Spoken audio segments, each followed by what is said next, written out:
Cuando llamé para confirmar el hospital donde nacería mi nieta, mi nuera dijo: «Ya nació hace 2 días, solo vinieron personas especiales». Una semana después, me llamó desesperada: «¿Podrías ayudarnos con las medicinas? No tenemos dinero». Yo simplemente respondí: «¿No te avisé?». El silencio al otro lado de la línea fue denso, casi tangible. Pude imaginar perfectamente la expresión de Claudia: boca entreabierta, ojos desencajados, la indignación atravesando su rostro como una ola. No todos los días un hombre de mi posición se niega a algo tan básico como medicamentos para un recién nacido, especialmente cuando ese hombre es el abuelo. ¿Estás hablando en serio, don Fernando?» Su voz ahora temblaba entre la incredulidad y el miedo. «Completamente en serio, Claudia, tan en serio como lo estabas tú cuando decidiste que no era lo suficientemente especial para estar presente en el nacimiento de mi primera nieta. Pero es su nieta. No puede simplemente...». «Puedo, y lo estoy haciendo. Las acciones tienen consecuencias. Disfruta las tuyas». Colgué sin esperar respuesta. Mi mano temblaba ligeramente mientras dejaba el teléfono sobre mi escritorio de caoba. 58 años de vida me habían enseñado que los momentos definitorios rara vez llegan con fanfarrias o anuncios previos. Llegan en conversaciones cotidianas, en decisiones aparentemente pequeñas que, sin embargo, redefinen quiénes somos. Era cruel mi decisión. Quizás me arrepentiría más tarde, posiblemente, pero tras años de desaires, de faltas de respeto disfrazadas de olvidos, de ser tratado como un cajero automático con piernas en lugar de como el patriarca de una familia que construí con el sudor de mi frente, algo dentro de mí se había quebrado definitivamente. Giré mi sillón hacia los ventanales que dominaban el Paseo de la Reforma. El edificio que albergaba las oficinas centrales de Grupo Montero, mi edificio, ofrecía una vista privilegiada de la Ciudad de México. Desde aquí, la megalópolis parecía ordenada, funcional, casi hermosa bajo el sol de la tarde, tan diferente del caos que ahora era mi vida familiar. Mi asistente, Gabriela, entró discretamente después de un suave golpe en la puerta. «Don Fernando, su hijo está en línea 2. Dice que es urgente». Por supuesto que era urgente. Claudia seguramente había corrido a contarle nuestra conversación. «Gracias, Gabriela. Lo atenderé». Respiré hondo antes de tomar la llamada. Ricardo, mi único hijo, tenía el temperamento explosivo que yo tuve a su edad. La diferencia es que yo aprendí a domarlo. Él nunca vio la necesidad. «Papá, ¿qué diablos acaba de pasar con Claudia?». Directo al grano, sin saludos ni preámbulos, típico de Ricardo. «Buenas tardes a ti también, hijo». «Estoy bien, gracias por preguntar». «No estoy para sarcasmos. Claudia está llorando. Dice que te negaste a ayudarnos con las medicinas para el bebé». «Es cierto, perfectamente cierto». Un silencio breve, cargado de incredulidad. «¿Te has vuelto loco? Es tu nieta». Una nieta cuyo nacimiento aparentemente no fui lo suficientemente especial para presenciar, o al menos para ser informado a tiempo. «Por Dios, papá, sigues con eso». Fue un malentendido. Estábamos nerviosos. Todo pasó muy rápido. Tan rápido que no pudieron hacer una simple llamada en 2 días. Tan nerviosos que pudieron avisar a medio mundo excepto a mí. No fue así. Solo vinieron los padres de Claudia y su hermana. Y ahora, convenientemente, soy lo suficientemente especial para pagar las facturas. «No, Ricardo, esta vez no». «¿De qué hablas? Siempre has estado ahí cuando te necesitamos». «Exacto. Y ese es precisamente el problema. Siempre estoy ahí cuando me necesitan. Cuando necesitan dinero para la hipoteca. Cuando necesitan un préstamo para el coche nuevo. Cuando necesitan inversores para tus negocios fallidos. Pero cuando se trata de respeto, de consideración básica, de tratarme como algo más que tu banco personal, ahí la historia cambia, ¿verdad?». Otro silencio, más largo. Cuando Ricardo habló nuevamente, su voz había perdido algo de su filo inicial. «Papá, estás exagerando. Sabes que te respetamos». ¿Respeto? ¿Llamas respeto a excluirme de uno de los momentos más importantes de nuestra familia? ¿A mentirme cuando pregunté específicamente por la fecha y el hospital? Nadie te mintió. Aún no sabemos la fecha exacta, papá. Te avisaremos. Esas fueron tus palabras hace 3 semanas. Y luego silencio, hasta que llamé yo y tu esposa me informó, como quien comenta el clima, que la niña ya había nacido. 2 días antes. La línea quedó en silencio nuevamente. Podía imaginar a Ricardo pasándose la mano por el pelo, un gesto que heredó de mí y que emerge cuando se siente acorralado. Cometimos un error, ¿de acuerdo? Lo siento, pero no puedes castigar a tu nieta por esto. Ella no tiene la culpa. No estoy castigando a nadie, Ricardo. Estoy estableciendo límites que debería haber establecido hace mucho tiempo. Ustedes tomaron una decisión y ahora yo estoy tomando la mía. ¿Cuál decisión exactamente? A partir de hoy, se acabaron los cheques en blanco. Se acabó el acceso ilimitado a mi billetera. Quieren independencia para tomar decisiones sin consultarme. Perfecto. También tendrán independencia financiera. La explosión que siguió fue exactamente lo que esperaba. Ricardo gritando sobre derechos familiares, sobre obligaciones morales, sobre lo injusto que estaba haciendo. Dejé que se desahogara, mirando tranquilamente por la ventana cómo el sol comenzaba a descender sobre el ángel de la independencia. Cuando finalmente se quedó sin aliento, hablé con calma. ¿Has terminado? Papá, por favor, te necesitamos. No, hijo, necesitan mi dinero. Y esa es una diferencia crucial que ustedes nunca han entendido. ¿Qué se supone que hagamos entonces? Lo mismo que hice yo a tu edad. Trabajar duro, hacer sacrificios, construir algo por ti mismo en lugar de vivir a la sombra de lo que yo construí. Esto es ridículo. Somos tu familia. Precisamente porque son mi familia, merezco más que ser recordado solo cuando la cuenta bancaria está vacía.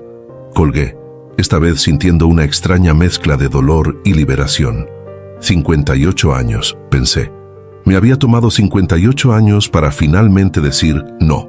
Mi nombre es Fernando Montero Vega, fundador y presidente de Grupo Montero, uno de los conglomerados empresariales más grandes de México. Nuestros intereses abarcan desde construcción e inmobiliaria hasta tecnología y servicios financieros. La revista Forbes me incluyó el año pasado entre los 50 hombres más ricos de Latinoamérica, con un patrimonio estimado en más de $1.000 millones. No nací en cuna de oro. Mi padre era contador en una fábrica textil de Iztapalapa. Mi madre, profesora de primaria. Clase media trabajadora, honesta pero sin excesos. Estudié ingeniería civil en la UNAM, trabajando como mesero en las noches y los fines de semana para ayudar con mis gastos. Mi gran oportunidad llegó a los 26 años, cuando un pequeño proyecto de remodelación que supervisaba llamó la atención de un empresario influyente. Impresionado por mi ética de trabajo y visión, me ofreció financiamiento para mi propia empresa constructora. Así nació Construcciones Montero, el embrión de lo que hoy es un imperio diversificado. Conocí a Elena, mi esposa, durante un proyecto en Cuernavaca. Ella trabajaba en el departamento de permisos municipales. Inteligente, directa, con una risa que iluminaba habitaciones enteras. Me enamoré casi instantáneamente. Nos casamos un año después, cuando mi empresa comenzaba a despegar. Ricardo nació 2 años más tarde, nuestro único hijo. Elena sufrió complicaciones durante el embarazo que hicieron imposible tener más hijos, pero volcamos todo nuestro amor y esperanzas en él. Quizás demasiado. Mientras mi empresa crecía exponencialmente, mi matrimonio enfrentaba las tensiones típicas del éxito repentino. Trabajaba demasiado, viajaba constantemente. Elena se sentía abandonada, relegada al papel de madre y esposa trofeo. Las discusiones se volvieron más frecuentes, más amargas. Cuando Ricardo tenía 10 años, Elena me pidió el divorcio.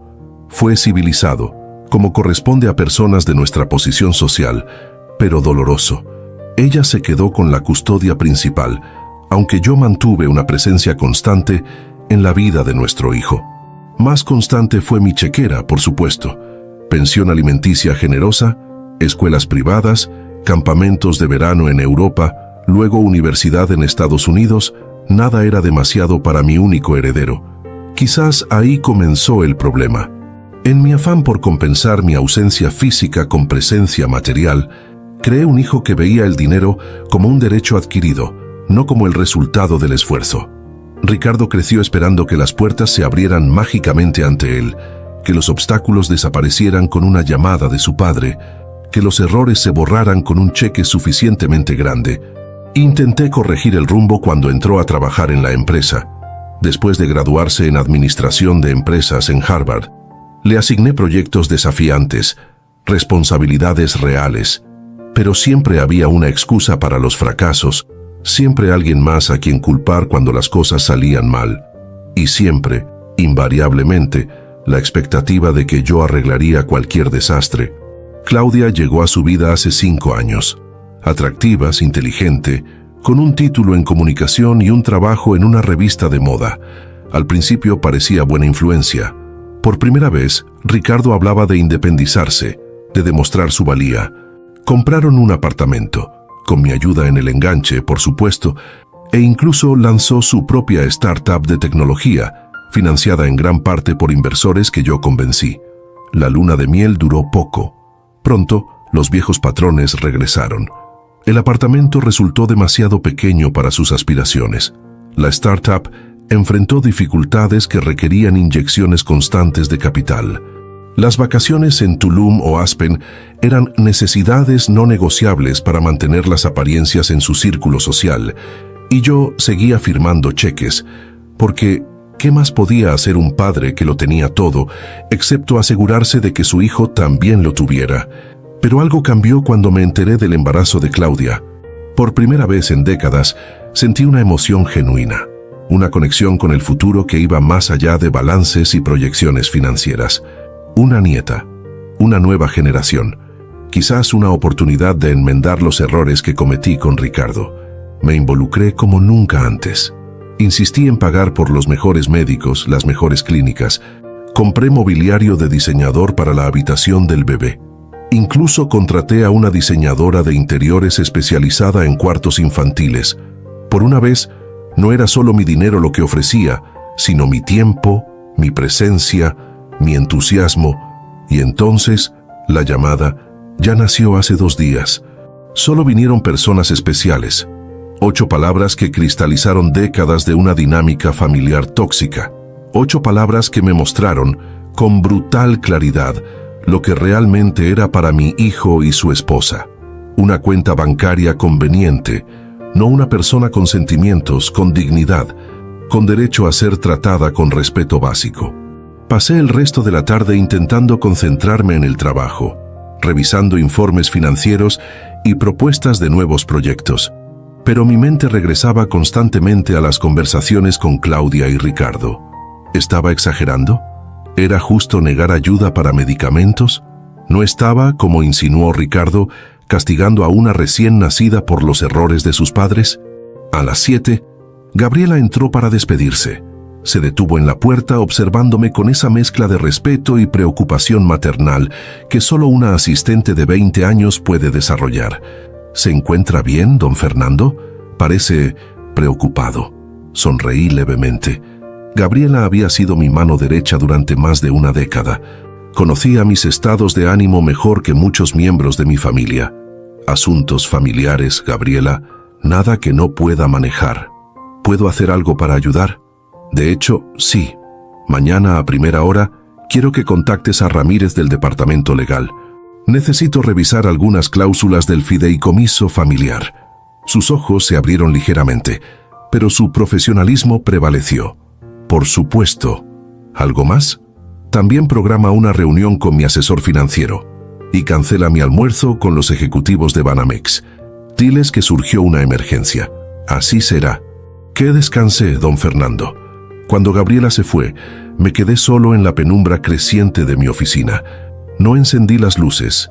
Preferí quedarme sentado en la oscuridad, contemplando la ciudad que se iluminaba bajo mis pies, constelaciones artificiales extendiéndose hasta donde alcanzaba la vista. Mi teléfono vibró. Un mensaje de Ricardo. Papá, perdona nuestra reacción. Estamos pasando por momentos difíciles y no supimos manejarlo. Por favor, reconsidéralo. No se trata solo de dinero. Precisamente por eso estaba tomando esta postura, pensé, porque no se trataba solo de dinero. Se trataba de respeto, de consideración, de ser tratado como un ser humano y no como un recurso para explotar. No respondí. En lugar de eso, envié un mensaje a Elena. A pesar de nuestro divorcio 2 décadas atrás, habíamos mantenido una relación cordial, unidos por nuestro hijo y ya ahora por nuestra nieta. ¿Sabías del nacimiento antes que yo? Su respuesta llegó casi de inmediato, lo que me sorprendió considerando la hora. No, Fernando, me enteré ayer cuando llamé a Ricardo por un asunto diferente. Estoy tan sorprendida como tú por cómo manejaron esto. Al menos había equidad en el desaire, pensé con amarga ironía. Ni siquiera la abuela materna había sido considerada suficientemente especial para ser notificada a tiempo. ¿Has conocido a la niña?, pregunté. Aún no. Iré mañana. ¿Quieres que te cuente cómo está todo? Por favor. Hubo una pausa antes de su siguiente mensaje. ¿Estás bien, Fernando? Una pregunta simple, pero cargada de historia compartida. Elena siempre había tenido la capacidad de ver a través de mis fachadas profesionales, de detectar la vulnerabilidad que tan cuidadosamente ocultaba del resto del mundo. Estoy reconsiderando muchas cosas, respondí honestamente, sobre Ricardo, sobre mi papel en su vida, sobre los límites que nunca establecí. Entiendo, creo que ambos cometimos errores en ese aspecto. Sí, pero tú no eres quien firma los cheques cada vez que se mete en problemas. Cierto, siempre fuiste demasiado generoso. No era generosidad, Elena, era culpa. Compensación por no estar presente como debería. Otra pausa. Nunca es tarde para cambiar dinámicas, Fernando. Pero recuerda que estos cambios tienen consecuencias para todos los involucrados. Lo sé, es precisamente lo que estoy evaluando. ¿Puedo ayudar en algo? Solo manténme informado sobre la niña. Quiero saber que está bien, independientemente de mis desacuerdos con Ricardo y Claudia. Lo haré. Descansa, Fernando. Dejé el teléfono y me levanté para contemplar mejor la vista nocturna. Ciudad de México, extendida como un manto de luces hasta el horizonte, tan hermosa desde la altura, tan complicada cuando la recorres a ras de suelo. Como las familias, pensé, perfectas en concepto, caóticas en la práctica. El intercomunicador sonó sorprendiéndome. A esta hora, el edificio debería estar casi vacío. Don Fernando, disculpe la interrupción. La voz del guardia de seguridad sonaba tensa. Su hijo está aquí, insiste en verlo. Dice que es urgente. Ricardo, aquí. A estas horas, esto no era normal. Hágalo subir, por favor. Encendí algunas luces y me senté nuevamente tras mi escritorio. Si Ricardo venía a confrontarme, prefería hacerlo desde mi posición de poder. Una táctica básica de negociación que él, a pesar de su MBA en Harvard, nunca había terminado de dominar. Cuando la puerta se abrió, me sorprendió el aspecto de mi hijo. Siempre impecable, siempre a la última moda. Ahora parecía desaliñado, con barba incipiente y ojeras marcadas. Vestía jeans y una camisa arrugada, cuando normalmente no saldría ni a la esquina sin un traje a medida. Ricardo, no te esperaba. Papá. Se quedó en la puerta como inseguro de su bienvenida. Necesitamos hablar. Adelante entonces. Siéntate. Avanzó y tomó asiento frente a mí. De cerca se veía aún peor. No solo cansado, sino derrotado. Gracias por recibirme. Siempre tengo tiempo para ti, hijo, aunque aparentemente tú no siempre lo tienes para mí. Ignoró la provocación, lo cual era inusual. Ricardo normalmente respondía a la primera chispa. Papá, la situación es más complicada de lo que crees. Hay cosas que no te he contado. Estoy escuchando. Respiró hondo como preparándose para una confesión difícil. La startup quebró hace 3 meses. Estamos prácticamente en bancarrota. He estado manteniendo las apariencias para no preocuparte, pero la realidad es que apenas tenemos para cubrir el alquiler. ¿Alquiler? ¿Qué pasó con el apartamento? Lo vendimos hace 6 meses para cubrir deudas. No quería decírtelo. Sabía que te decepcionaría. Me recliné en mi silla, procesando la información. No solo estaban en problemas financieros, algo que ya sospechaba, sino que me habían ocultado la verdadera magnitud de su situación. ¿Y por qué me entero de esto ahora, Ricardo? ¿Por qué no viniste a mí cuando las cosas empezaron a ir mal? Porque quería resolverlo por mí mismo, para variar. Quería demostrarte que podía arreglar mis propios problemas. ¿Y cómo funcionó eso? Hizo una mueca. Obviamente, no muy bien. Suspiré profundamente. Este era mi hijo, mi sangre. A pesar de todo, me dolía verlo así, acorralado, desesperado. ¿Qué necesitas exactamente? No he venido a pedirte dinero. Su tono era defensivo. Al menos no directamente. He venido a proponerte algo. ¿Proponerme? Quiero volver a la empresa, a tiempo completo, en el puesto que consideres adecuado. Estoy dispuesto a empezar desde abajo si es necesario. Esto sí que era una sorpresa. Ricardo había dejado Grupo Montero hace 2 años, convencido de que su startup revolucionaría el mercado y lo catapultaría más allá de mi sombra. Quiero construir mi propio legado, papá, había dicho entonces. No solo heredar el tuyo. ¿Qué pasó con construir tu propio legado? La vida pasó, papá. El fracaso pasó. Y con él, algo de humildad. Me miró directamente. Sé que he cometido errores. Muchos. Pero también sé que puedo aportar valor a la empresa. Conozco el negocio, tengo contactos, ideas frescas que no funcionaron en tu propia empresa. Precisamente porque aprendí de esos errores, puedo evitar que Grupo Montero los cometa. No pude evitar una pequeña sonrisa. Incluso en su aparente rendición, Ricardo encontraba forma de presentar su fracaso como una ventaja. Tenía que reconocerle eso. ¿Y qué dice Claudia de todo esto? Su expresión cambió sutilmente. Está adaptándose a la idea. Ya sabes cómo es ella, orgullosa, como su esposo. Supongo que eso fue lo que nos unió.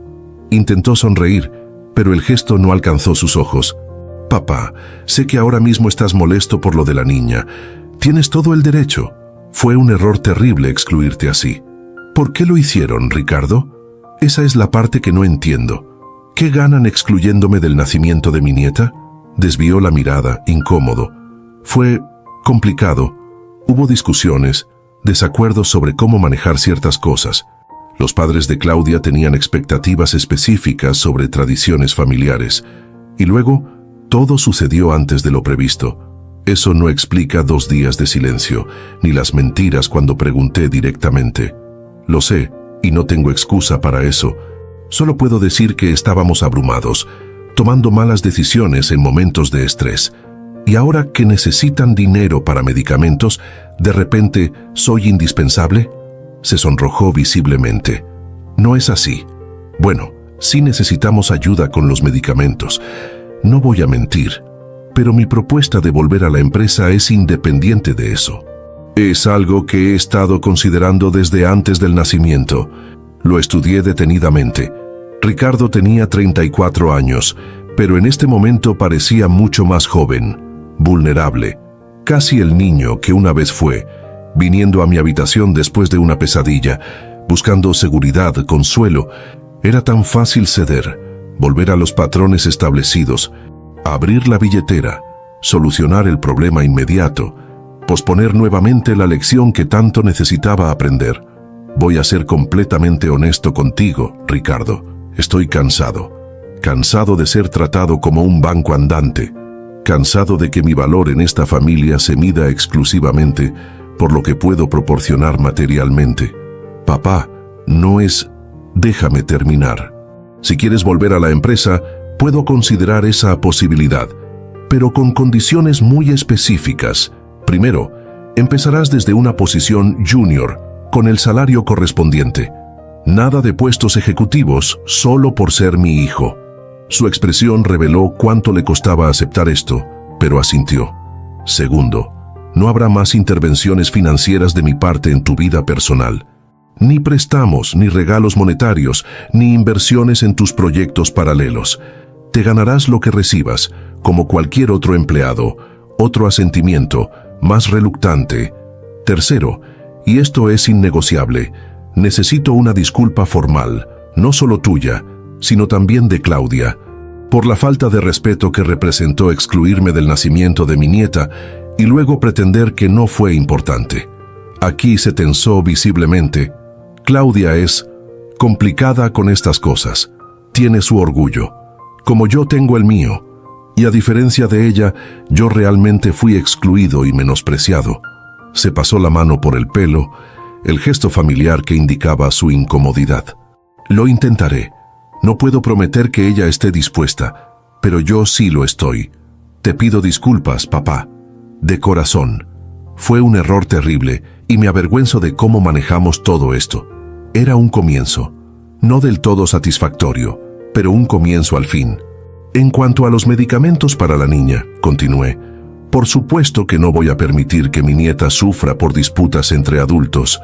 Haré una transferencia mañana para cubrir esos gastos, pero quiero que quede claro, es por ella, no por ustedes, y viene con la expectativa de que, a cambio, se me permita conocerla. Pronto. El alivio en su rostro fue inmediato y evidente. Por supuesto, papá, cuando quieras. De hecho, ¿por qué no vienes mañana mismo? Podemos cenar en casa, conocerás a la niña y hablaremos más sobre mi regreso a la empresa. Preferiría un almuerzo, y en lugar neutral, no en tu casa. Como prefieras, el restaurante italiano de Polanco, ¿a la 1? Me parece bien. Se levantó visiblemente más ligero que cuando entró. Crisis evitada, al menos temporalmente. Papá al rescate una vez más. Gracias, papá, de verdad. Y lamento todo esto. Te prometo que las cosas van a cambiar. Eso espero, Ricardo, porque a mis 58 años mi paciencia ya no es lo que era. Cuando se fue, volví a quedarme solo en la semioscuridad de mi oficina. La conversación había ido mejor de lo que esperaba, pero no podía evitar una sensación de déjà vu. ¿Cuántas veces habíamos tenido variaciones de esta misma escena? ¿Cuántas promesas de cambio que nunca se materializaban? Esta vez tenía que ser diferente. Por mi bien, por el de Ricardo, y especialmente por el de mi nieta, quien merecía conocer a un abuelo respetado, no a un cajero automático con piernas.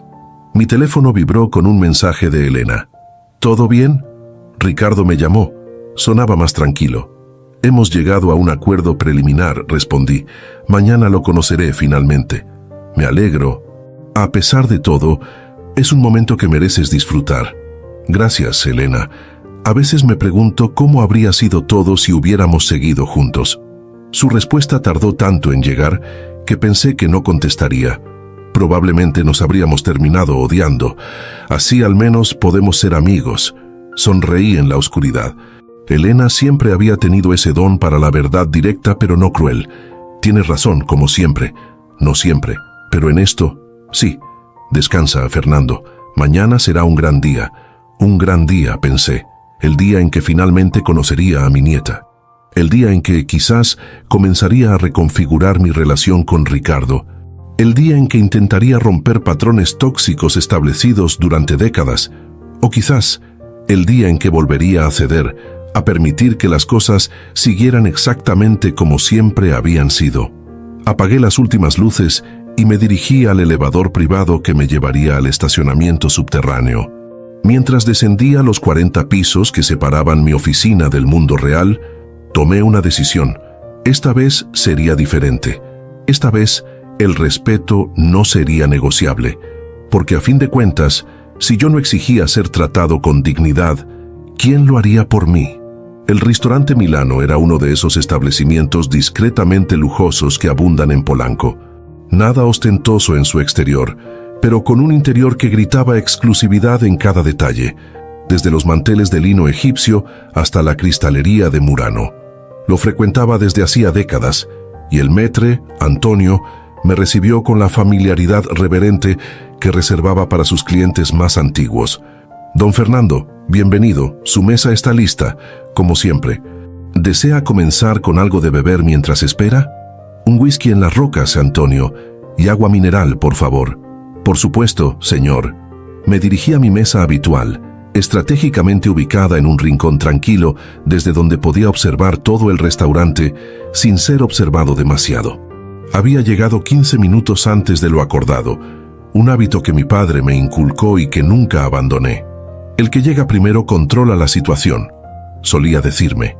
Mientras esperaba, revisé los mensajes en mi teléfono. Había 3 de Ricardo. todos variaciones del mismo tema. Estamos en camino, perdón por el retraso y finalmente, hay mucho tráfico, llegaremos unos minutos tarde. Predecible. La puntualidad nunca había sido su fuerte, otra de las muchas pequeñas faltas de respeto que había permitido durante años. También había un mensaje de Elena. Recuerda respirar y escuchar antes de hablar. Sonreí levemente. Incluso después de 2 décadas separados, me conocía mejor que nadie. El whisky llegó justo cuando mi ansiedad comenzaba a manifestarse en un ligero tamborileo de dedos sobre la mesa. Di un sorbo pequeño, saboreando el calor del líquido ámbar. No quería estar alterado para este encuentro, solo lo suficientemente relajado para mantener la compostura. A la 1:17, 17 minutos tarde, vi a Ricardo entrar al restaurante. Tras él venía Claudia, cargando lo que parecía ser un Moisés portátil. Mi corazón dio un vuelco. Mi nieta estaba aquí. Después de 2 semanas de existir solo como una idea, como un concepto abstracto, finalmente la conocería. Me puse de pie mientras se acercaban a la mesa. Ricardo parecía nervioso, alternando sonrisas tensas con miradas de reojo a su esposa. Claudia, por su parte, mantenía una expresión cautelosamente neutral, aunque pude detectar cierta rigidez en su postura. «Papá», saludó Ricardo dándome un abrazo breve. «Perdón por el retraso, el tráfico estaba imposible». «Como siempre en esta ciudad», respondí, sin añadir que yo había previsto ese tráfico y salido con tiempo suficiente. «Claudia, bienvenida». «Don Fernando», respondió ella con una inclinación formal de cabeza. No se acercó para el beso en la mejilla que solía ser nuestro saludo habitual. «Gracias por invitarnos». «Al contrario, gracias por venir y por traer a...». Me detuve, dándome cuenta de que aún no sabía el nombre de mi nieta.